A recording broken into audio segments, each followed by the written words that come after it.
Y yo saludo en la línea telefónica a Ángela Buitrago, integrante del Grupo Interdisciplinario de Expertos Independientes, el GIEI, que investigó este caso Ayotzinapa y que ayer presentó este informe final. Ángela, muchas gracias por tomarnos la llamada. ¿Cuáles son de las recomendaciones que hace el GIEI al gobierno mexicano? ¿Cuáles son las que tú más destacas, Ángela?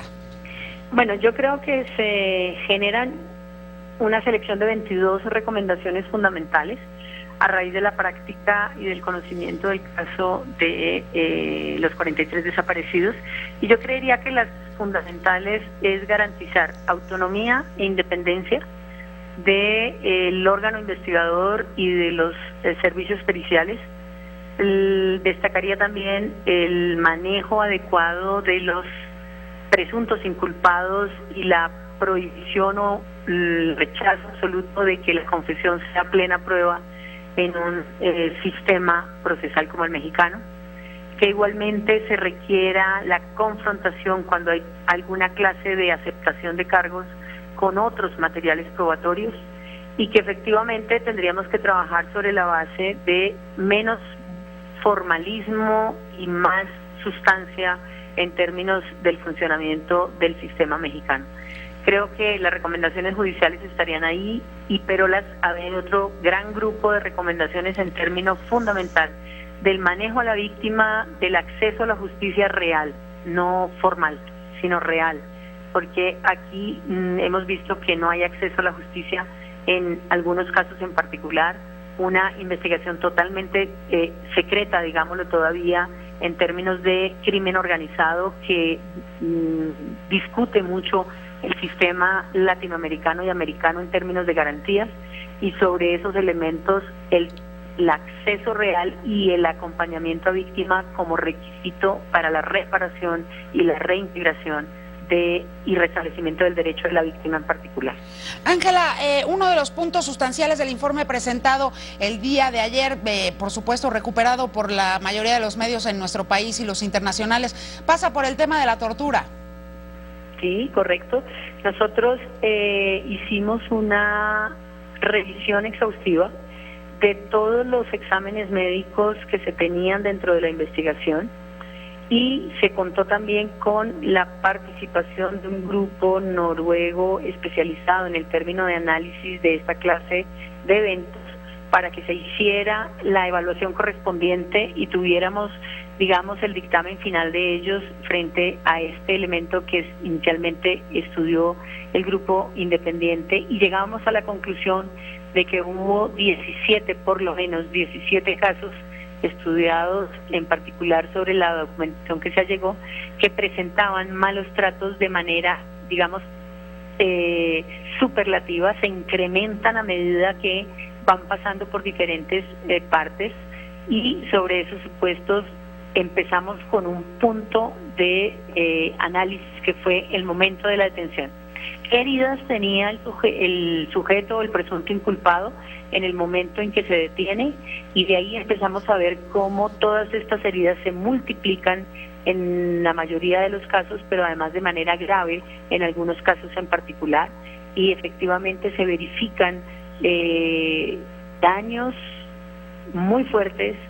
Un tímpano requiere mucha fuerza, la maniobra que se tiene que hacer, y ponemos a disposición de la comunidad mexicana y de la misma investigación el estudio que se hizo científico, médico y pericial sobre esos 17 casos que se consideran objeto de malos tratos y lesiones indebidas en términos de custodia.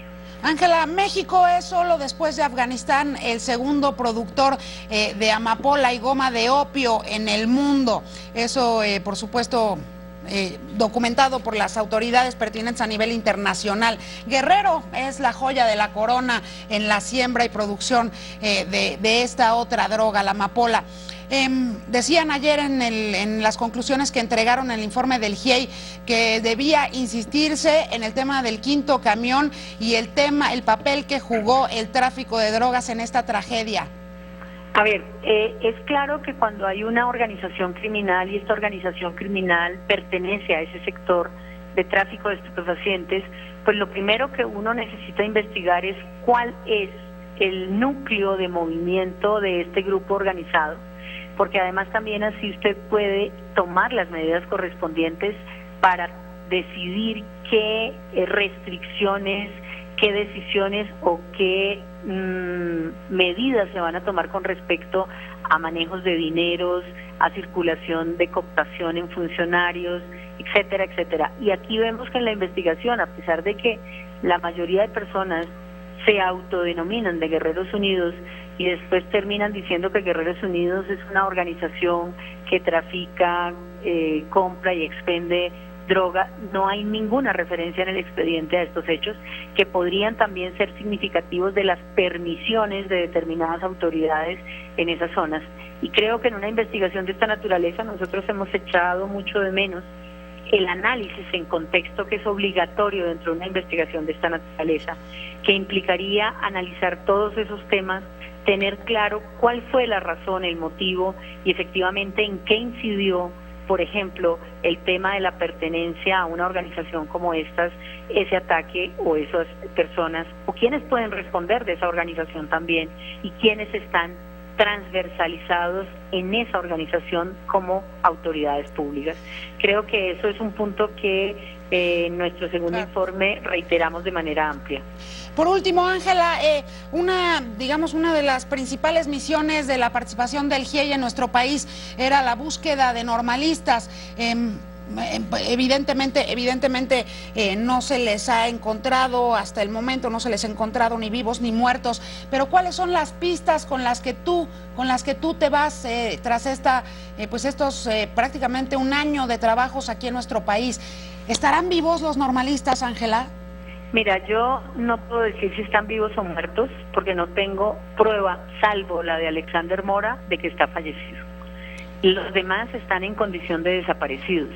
Pero fíjate que hay un punto muy importante, y es que cuando se aclaren todos estos elementos y ya, por ejemplo, con estas líneas de investigación podemos decir hacia qué lugares fueron, podemos intentar profundizar y podrán intentar profundizar, ya no nosotros, sino a lo que le corresponde o a las medidas de seguimiento a los que vengan por parte de la Comisión Interamericana de Derechos Humanos, ya la misma institucionalidad, profundizar hacia dónde llevaron a los muchachos para hacer búsquedas concretas y búsquedas efectivas.